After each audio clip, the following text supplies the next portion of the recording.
कामगारांकडे जाताना, कारण की अनेक वर्ष हे कामगारांचं लढा लढत आलेलो आहोत, कामगारांच्या न्याय हक्कासाठी लढत आलेलो आहोत आणि तोच मुद्दा कामगारांपर्यंत नेला आणि कामगारांनी नोंदवलेलं हे मत आहे.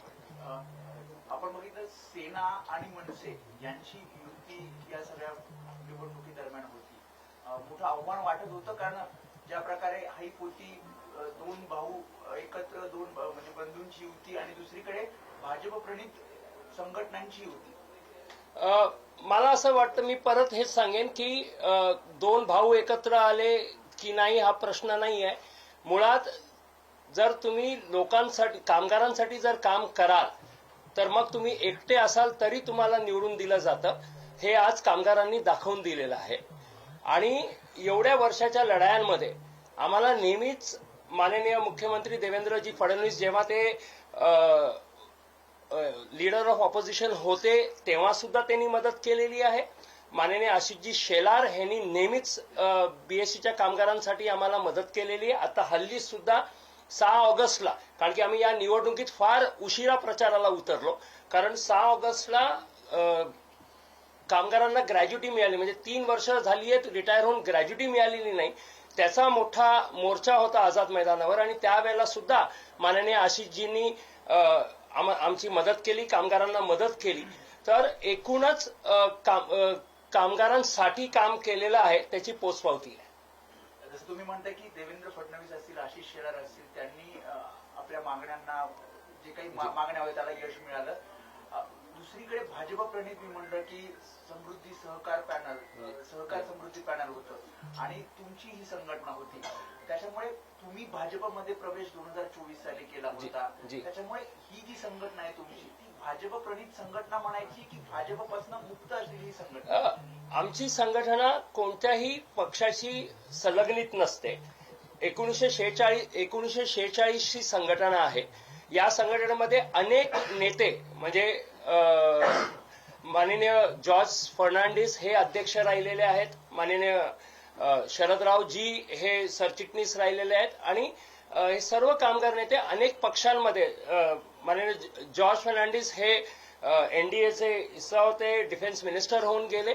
पण आणि नेहमी एक राहिलं की ही कामगारांची संघटना आहे, कामगारांसाठी काम करते आणि त्याच उद्देशाने आम्ही काम करतो. आताच प्रसाद लाडेंची देखील दिसत झाली, त्यांचं असं म्हणणं की तुम्ही हे भारतीय जनता पक्षाचे विचार मानणारे तुम्ही असं त्यांचं म्हणणं. मी ज्या पक्षात आहे नक्कीच त्या पक्षाचे विचार मानतो आणि जे काही मदत या पक्षाकडनं, एकच हेतू असतो कामगार संघटनेचा.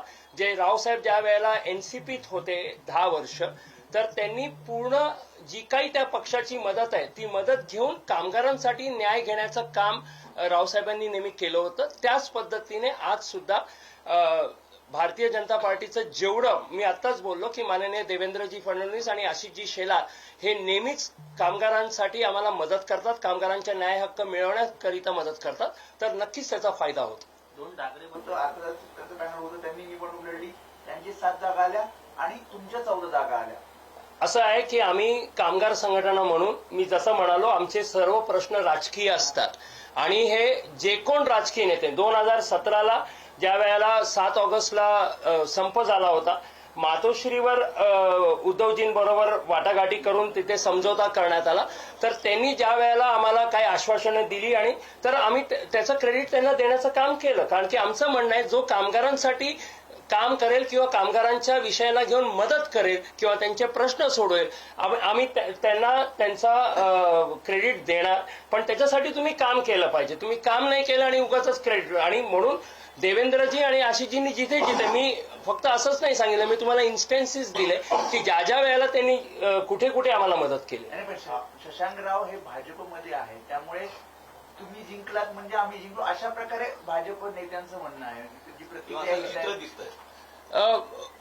मी भाजपात आहे आणि नक्कीच मी आधीच सांगितलं की भाजपाची मदत घेऊन पक्ष आहे आणि पक्षाचे धोरणं कामगारांच्या हिताचे आहेत आणि ते धोरणं घेऊन कामगारांच्या हिताचं काम करणार.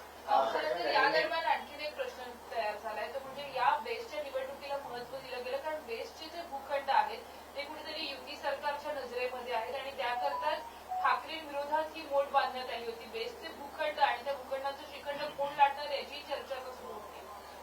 मुळात असं आहे की मी जे बोललो आधी की बीएसटी मध्ये खाजगीकरण आणण्याचा डाव आणि किंवा आणलं गेलं हे शिवसेनेने आणलेलं आहे आणि हे 2018 सालापासून त्यांनी म्हणजे त्यांचे मनसुबे आधीपासून होते पण 2018 सालामध्ये त्यांनी आणलं पहिल्यांदा खाजगीकरणाचं पूर्ण तोपर्यंत खाजगी कॉन्ट्रॅक्टर्स आलेले नव्हते आणि ज्या लोकांनी खाजगीकरण आणलं ज्या लोकांनी स्वतःच्या बस वाढवल्या नाहीत आता मी म्हणालो आमचं MOU आहे आमचं एग्रीमेंट आहे की 3,337 बसगाड्या बीएसटीने स्वमालकीच्या राखल्या गेल्या पाहिजेत पण ते केल्यानंतर 2.5 वर्ष शिवसेनेचं सरकार होतं माननीय उद्धवजी हे मुख्यमंत्री होते बीएसटी कमिटी त्यांच्याकडे होती महानगरपालिका त्यांच्याकडे होती एवढं असताना जर त्यांनी एकही गाडी स्वमालकीची घेतली नाही फक्त कॉन्ट्रॅक्ट गाड्या आणल्या आणि त्याचे उद्घाटन केले तर इंटेन्शन क्लिअर होतं की कोणाला काय करायचं